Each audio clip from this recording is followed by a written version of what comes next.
চৰা শিল্প হৈছে এখন পৰম্পৰাগত লোকশিল্প যি ধৰ্মীয় আৰু সামাজিক প্ৰয়োজনৰ কেন্দ্ৰ কৰি উৎপত্তি হৈছে। মানুহে কেৱল খাদ্য সামগ্ৰী হিচাপে ব্যৱহাৰ কৰিবলৈ শিকি অহা মাটিৰ পাত্ৰ অৰ্থাৎ চৰা পৰৱৰ্তী সময়ত শিল্পৰ আধাৰত পৰিণত হয়। হিন্দু ধৰ্মাৱলম্বীসকলে চৰাক পূজাৰ বস্তু হিচাপে গ্ৰহণ কৰিছে। কিন্তু এই চৰা শিল্প এতিয়া বিলুপ্তিৰ পথত। সেয়েহে চৰা চিত্ৰৰ পৰম্পৰা অটুট ৰাখিবলৈ শিলচৰৰ কলা প্ৰতিষ্ঠান শিল্পাংগনে দুদিনীয়া কৰ্মশালাৰ আয়োজন কৰে।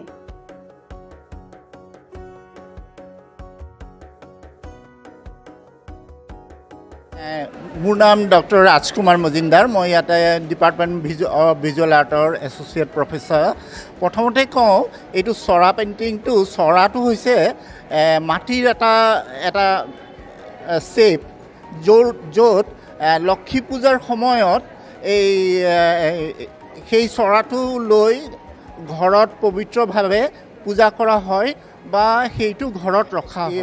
সমগ্ৰ বৰাক ভেলী আৰু পশ্চিমবংগৰ গোটেই বংগদেশৰ এই চৰা পেইণ্টিঙৰ এটা খুব ঐতিহ্যবাদী এটা ট্ৰেডিশ্যন বা পৰম্পৰা আছে। এইটোকে আৰু যাতে সমগ্ৰ বৰাকবাসী বা অসমবাসীয়ে জানিব পাৰে, তাৰ বাবে টিটি কলেজ আৰু আমাৰ আছাম ইউনিভাৰ্চিটিৰ যিটো centre for Indian knowledge system আৰু প্ৰবালিনী আৰ্ট ফাউণ্ডেশ্যন, এওঁলোকৰ যুটীয়া উদ্যোগত এই ৱৰ্কশ্বপটো কৰা হৈছে।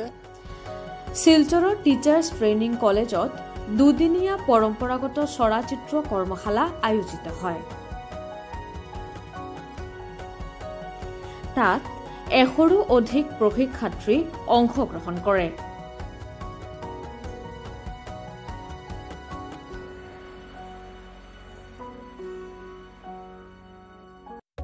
বাঙালীৰ লোকশিল্পৰ অন্যতম গুৰুত্বপূৰ্ণ অংশ হ'ল মাটিৰ চৰা। বিশেষ ধৰণে তৈয়াৰী এই মাটিৰ পাত্ৰ অৰ্থাৎ চৰা দেখাত বহুত পাত্ৰৰ ঢাকনিৰ দৰে। আগতে এই চৰাত বিভিন্ন ধৰণৰ পটচিত্ৰ অংকন কৰা হৈছিল। মূলতে এই চৰাত দেৱী লক্ষ্মী আৰু বিভিন্ন দেৱ দেৱীৰ প্ৰতিমূৰ্তি অংকন কৰা হৈছিল। পূজাৰ দিনত চৰাৰ চাহিদা আছিল বিপুল। আজিকালি চৰাত কেৱল দেৱ দেৱীৰ প্ৰতিছবি অংকন কৰাই নহয়, আধুনিকতাৰ লগত সংগতি ৰাখি বৰ্তমানৰ শৈলীৰ বিভিন্ন প্ৰতিছবি অংকন কৰা হয়। বাসগৃহৰ সৌন্দৰ্য বৃদ্ধি কৰা আকৰ্ষণীয় লোকশিল্প খৰা চিত্ৰ আজি বিলুপ্তিৰ পথত। সেয়েহে লোকশিল্প খৰা চিত্ৰৰ প্ৰচাৰ আৰু প্ৰসাৰৰ উদ্দেশ্যে এই কৰ্মশালাৰ আয়োজন কৰা হয়। আলটিমেটলি কি হয়, আমাদের এটা একটা ট্রেডিশন, একটা আমাদের সমাজের, আমাদের হিন্দু সমাজের একটা ট্রেডিশনের সঙ্গে মিলে আছে। তো একটা সময় ছিল আমরা ওই পুজোর সঙ্গে, তো সাবজেক্টটা হলো মেইনলি মাইথোলজি, হ্যাঁ, ওই আমাদের ধর্মীয়। তো প্রধানত লক্ষ্মী পূজার সঙ্গেই এটা শুরু হয়েছিল। এটা তখন ওই গ্রাম্য আর্টিস্টরা প্রথম দিকে যেটা আমরা এখন আজকাল ওই ফোক আর্টিস্ট যেটাকে বলি, ওনারা এটা চালু করেন।